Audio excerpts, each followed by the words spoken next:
Hello everyone, welcome to this channel, Christina, your pet animal communicator, and I'm happy to have you here with me. I'm assuming you're either a communicator yourself or interested in a topic and want to strengthen the bond with your pets, with your animals, or just generally want to find out what is animal communication all about.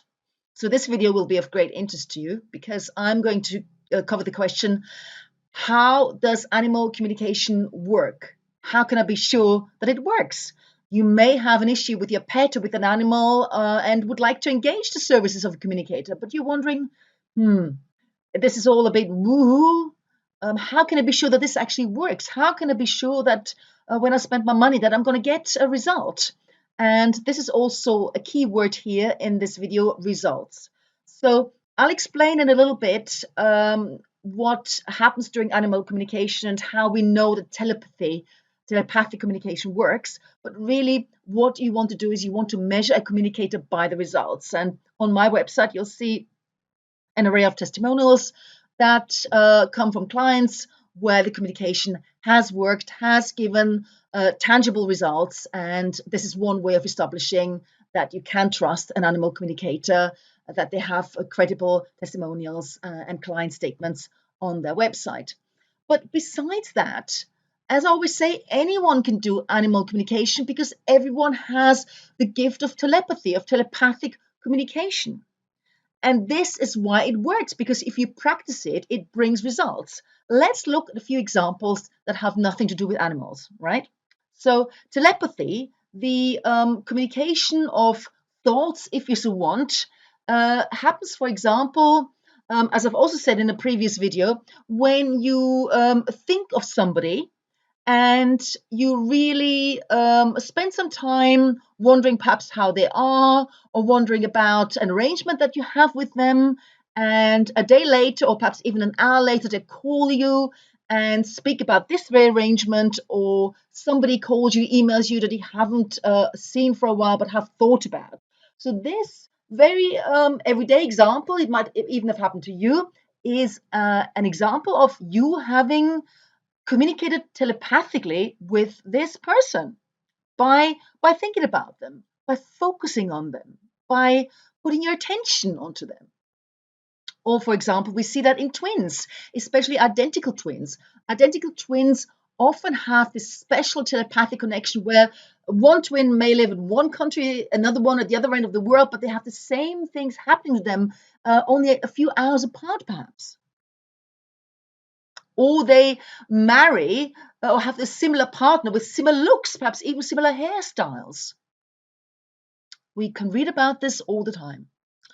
Or, for example, we know that mothers have a particular connection with their babies, with their children, often knowing in advance when they might need seeing to, what they might need, when they might be in trouble, having a hunch, having a gut feeling. That is also an example of telepathic connection that often rings true.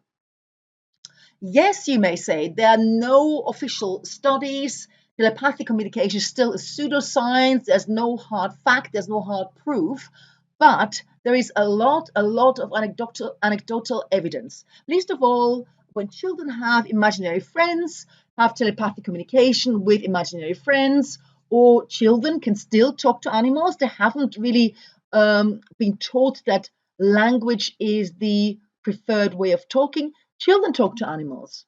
They talk to their, as I said, made up friends. That's nothing strange to them. That's completely natural to them. It's just us adults who try and dissuade them from using this really, really valuable gift.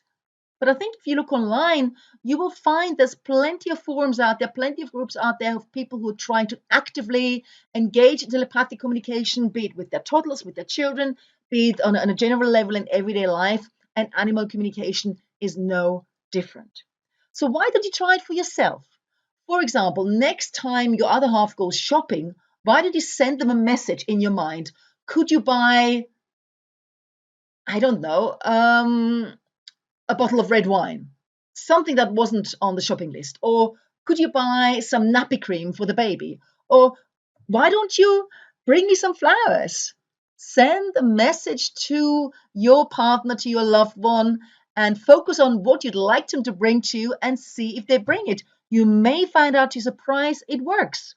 Or try it with a different command.